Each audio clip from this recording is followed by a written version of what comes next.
যে cos a minus sine a by cos a plus sine a equal 1 minus root three by 1 plus root three. আচ্ছা, এই অঙ্কটার ভিতরে আমাদের একটা জিনিস আগে করতে হবে, সেটা হচ্ছে যোজন বিয়োজন। জিনিসটা মনে আছে তোমার? যোজন আর একটা কি বিয়োজন। যোজন বিয়োজন করে, যোজন মানে কি লবের সাথে হর যোগ, আর বিয়োজন মানে লব থেকে হর বিয়োগ।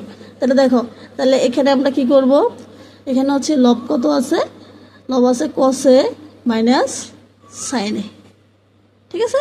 এটা কি লব না? এই লবের সাথে কি লবের সাথে কি করব, হর যোগ করব, লবের সাথে হর যোগ। হ্যাঁ, আর পরের নিচে বিয়োজন মানে কি লব থেকে হরকে বিয়োগ। তাহলে প্রথমে হচ্ছে কি লবের সাথে হর যোগ, এটার নাম হচ্ছে যোজন। যোজন মানে হচ্ছে কিন্তু যোগ, আর বিয়োজন মানে হচ্ছে কি বিয়োগ। তাহলে ঠিক তেমনিভাবে এখানেও আমরা কি করব, সেম ওইটা। তোমার লব কত আছে 1 মাইনাস রুট থ্রি, এটার সাথে কি হর তোমার কি করব, আমরা যোগ করব। আর এদিক দিয়ে নিচে হচ্ছে কি বিয়োগ করব। এটা হচ্ছে যোগ দিব, আর এখানে কি দেব,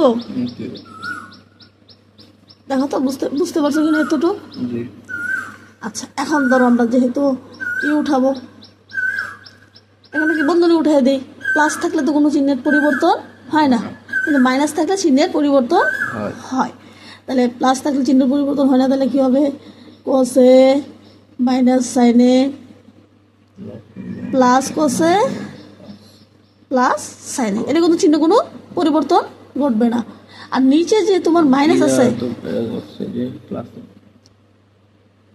এটা প্লাস প্লাস প্লাস, সব তো প্লাসই থাকবো, ঠিক আছে না? প্লাস থাকলে পরিবর্তন ঘটবে না। তাহলে cos a মাইনাস সাইন এ, তাহলে প্লাসে মাইনাসে কি মাইনাস cos a, ঠিক আছে? প্লাসে মাইনাসে আবার কি মাইনাস সাইন এ। আর কি বুঝতে পারছো এটুকু? হ্যাঁ, এটার ক্ষেত্রে তোমার same 1 minus root three plus 1 plus root three, নিচে হচ্ছে কি 1 মাইনাস রুট থ্রি মাইনাস 1 প্লাসে মাইনাসে মাইনাস রুট থ্রি, ঠিক আছে? এখন দেখো অঙ্ক আমাদের মোটামুটি শেষ। কি শেষ? এখন দেখো এখানে তোমার কি, এখানে সাইনে কি মাইনাসের না, এই সাইনারটা কিসের, প্লাসের। তারপর এখানে দেখো cos a মাইনাসের, আর cos এরটা কিসের, প্লাসের, ঠিক আছে না? cos a প্লাসের। এখানে দেখো রুট থ্রি প্লাসের, এখানে রুট থ্রি মাইনাসের, রুট 1 মাইনাসের, এটা 1 কি প্লাসের। তাহলে দেখো এটাও cos প্লাসের, এটাও cos কি প্লাসের। তাহলে cos আর cos কি 2 cos, আর এখানে সাইন এ, এটাও মাইনাসের, এটাও মাইনাসের, তার মানে মাইনাস 2 সাইন এ, ঠিক আছে? মাইনাস 2 সাইন এ। তাহলে উপরে তোমার কি আছে, তো 1 আর 1 2, নিচে আছে রুট থ্রি আর রুট থ্রি, দুইটা মাইনাসের, কিন্তু মাইনাস 2 রুট থ্রি, দুইটা রুট থ্রি একটা আর একটা, দুইটা রুট থ্রি। এখন a2 আর a2 কাটা, a2 আর a2 কাটা, তাহলে কিছু কি আছে 1 আছে না? তাহলে এখানে আছে তোমার কি cos a বাই কি সাইন এ সমান সমান তোমার কি আছে 1 বাই রুট থ্রি।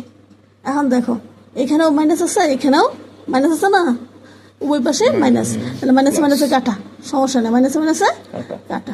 এখন দেখো cos a বাই সাইন এর সমান কি cot a, cos a by sine এর সমান কি cot a, মানে সূত্র পড়ছো না, cos a বাই সাইন এর সমান cot a।